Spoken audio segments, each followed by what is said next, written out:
How you feeling? Sensational. Anyways, welcome back. Today, talking about something different from what we talked about the last few times, and for fans of Afrobeats, it might be a bit more interesting. So, um, recently I've been reading. I've always been reading, but recently I've been reading like the Song of Lawino and the Song of Okol. Yeah, basically, for those of you who didn't get to read it, it's about this woman and this man, obviously, and like they're married and they got married like in pre-colonial times. Now it's in the colonial times, and I think it's in Kenya, and now the man is moving to civilization. Now the woman is completely against it because she's not against what the man is doing. She's against how the man is betraying his culture, if I can say it like that. Now, the woman proves at every single instant that her culture may not be what the husband wants to follow, but her culture is still her culture. And that the man, mind you, the son of a chief, cannot afford to, just leave the culture like that and insult it because he does that a lot of times. So it kind of links to, by the way, African novels are the best. Are the best. I'm not just being biased, right? Now, like they're the best. There's this book I've been reading. I read it in this summer. It's called The River and the Source by Margaret Ogola, and it's about this woman. She's called Akoko. Yeah, it reminds me of a few people in real life, right? Now Akoko is born as the daughter to a chief. Now she's born like she's this brilliant girl. It's back in pre-colonial times, but she's still brilliant. She's so diligent. People really love her. Now she gets married. She gives birth to a few sons. Gives two sons and a daughter. The husband dies. The sons die. The daughter survives. The daughter gets married and gives birth to a son. The son dies. The husband dies. So it's kind of pessimistic because there's a point you reach and you're like, this family is cursed. All these girls, problems because their husbands die, their sons die, their brothers die. Lots of things happen in the novel, right? Now, basically, the main point is not that they die, obviously not, because the point of life is not death. At least that's not my philosophy, right? But like, how they keep persevering.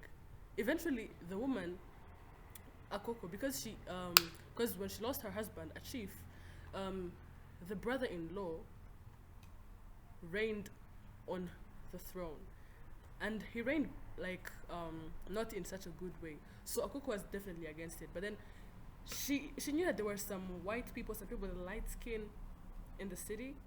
Well, they don't say in the city because it's like every place is the same, right? But then they reach somewhere, and then she's like, damn, I can't let this happen to.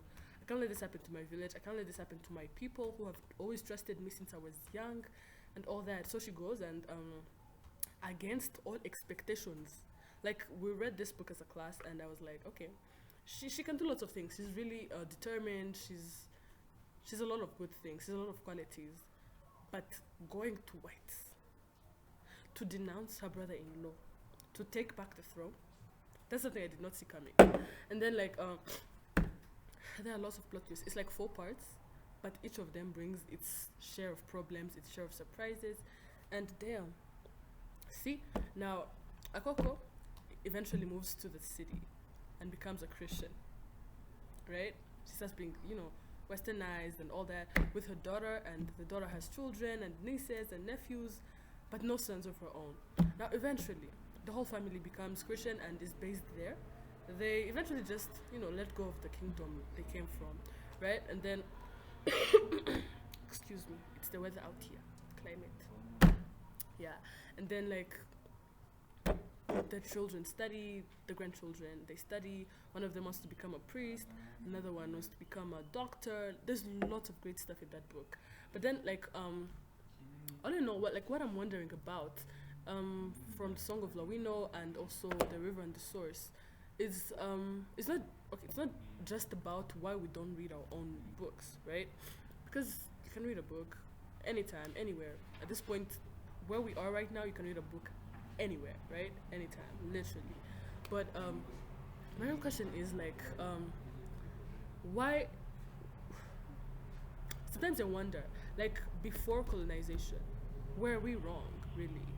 You know, like there's some cultures, traditions, that we've had all along, that our ancestors set in place for a reason.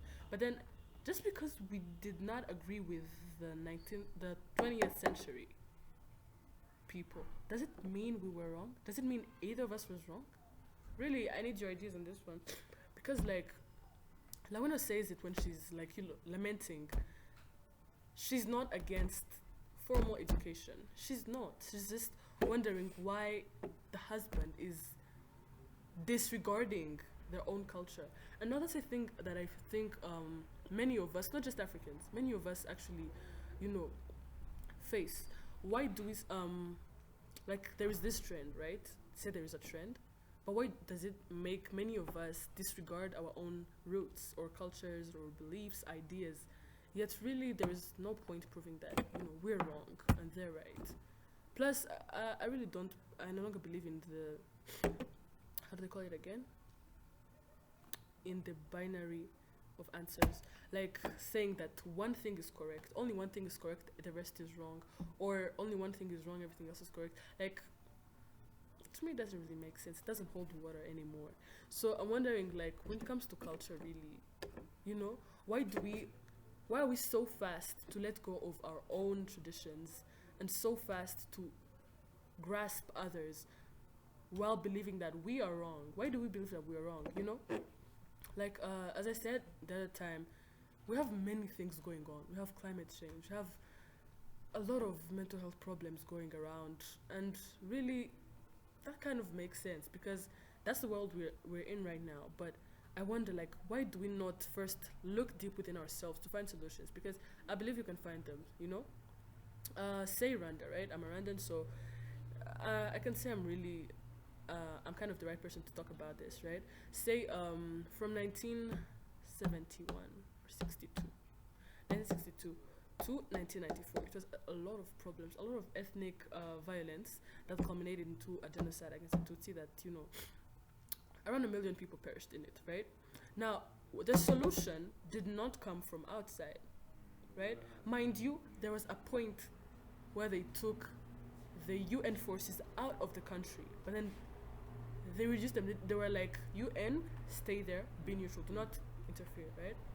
But then it kind of points to it still points to what I'm trying to say today. Solutions do not always have to come from elsewhere. We can be right.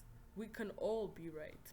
So, like, how it went is that right now we're a peaceful country, and I bet you can't even hear anything like, like grenades, like, tanks going around, bullets, explosions, because, currently we're a peaceful country, and, excuse me, and most of that is a homegrown solution, if I can say it like that. Like, the solution came from Rwandans ourselves, right? Now, as Lawena said, I'm actually paraphrasing her words. Don't be so quick to neglect your own roots. Like, if you have no evidence against your own roots, why just neglect them? Why disregard them? Why be so disgusted at them? Now, like Cole is the husband of Lawena, right?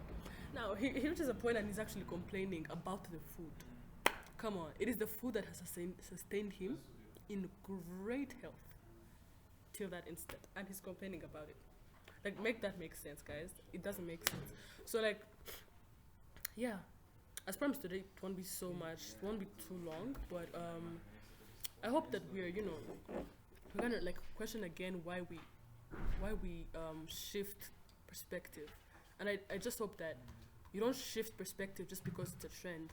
I hope that you shift perspective without neglecting your own, but only having enough reason to, shift, right?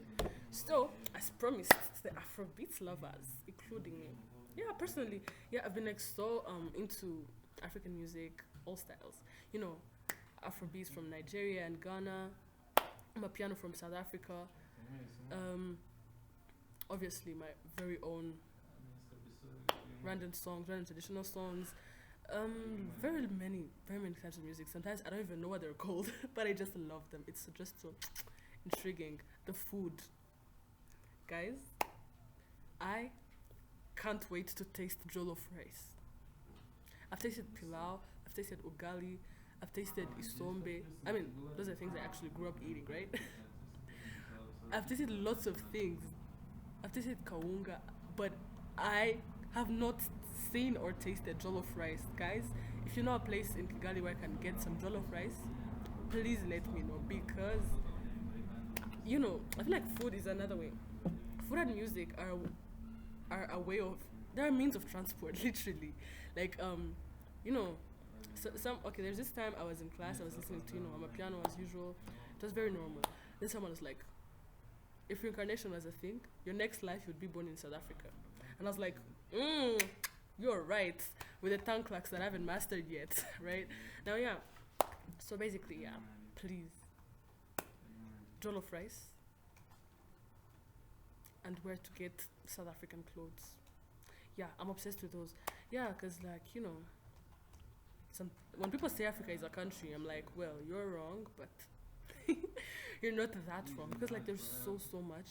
There's so much diversity, but there's so much interesting stuff. Oh, the food, the music. Oh, and the books.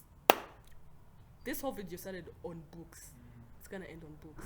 Chimamanda's books. Half a Yellow Sun. Wait, I hope I'm not mistaken though, right? Americana, all those books, they're just amazing. Those things were my life in middle school.